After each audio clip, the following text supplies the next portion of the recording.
when you think about systems, and people use different names, systems, processes, checklists, SOPs, I'm going to lump all of those names together.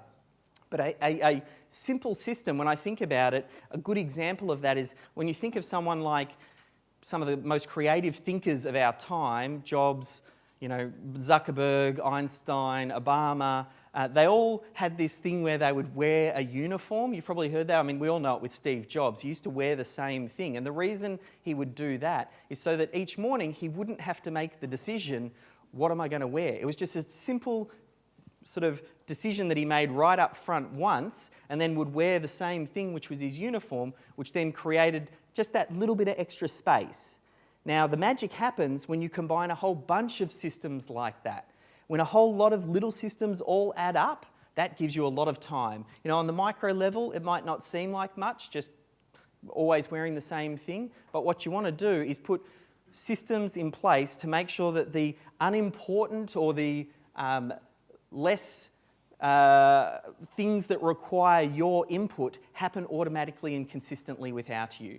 So then the things on top of that, that's when you're going to do your best work. Because as business owners, oftentimes that's what you're great at doing. You're great at problem solving, you're great at putting out fires, but you need the space to be able to do it. And then when you do that, I think that's when you'll get the opportunities. And there's a bit of a misconception when it comes to systems and processes that they remove creativity and that serendipity of life.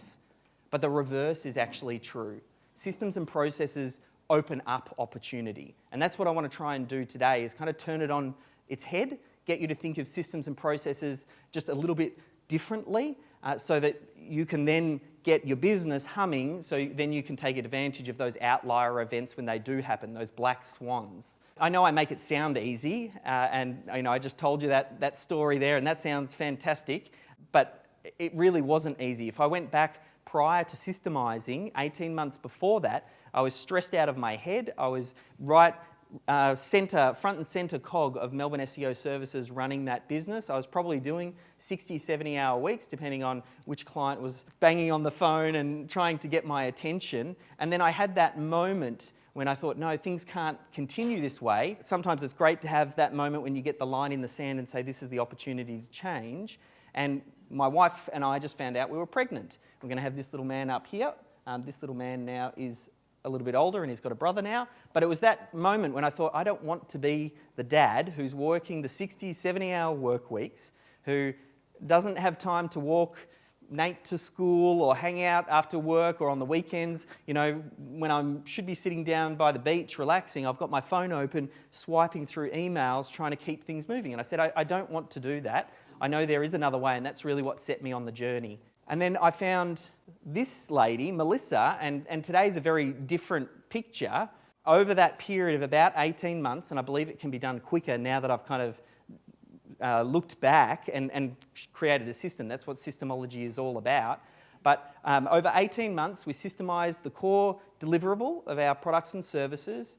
And then we also created some systems for the different departments in the business, finance and HR.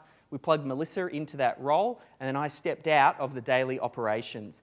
And that transition was extremely difficult for me because I felt to build the business up to one size, I held on and I was micromanaging and controlling everything and making sure that things were done to a certain standard. So it made it very difficult to let go, let someone else take charge, and then let the team step up. But with that benefit of hindsight now, that transition for me it's just created so many new opportunities, just having that space to think.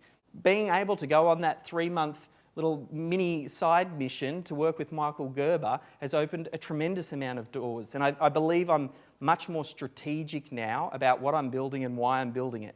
I got very clear, like I said at the start, you're building a business, sometimes you're just looking down at your feet and you're thinking, what's the next step? Whereas this business, System Hub and Systemology, I sat down and thought, well, what am I trying to do before I even started building it?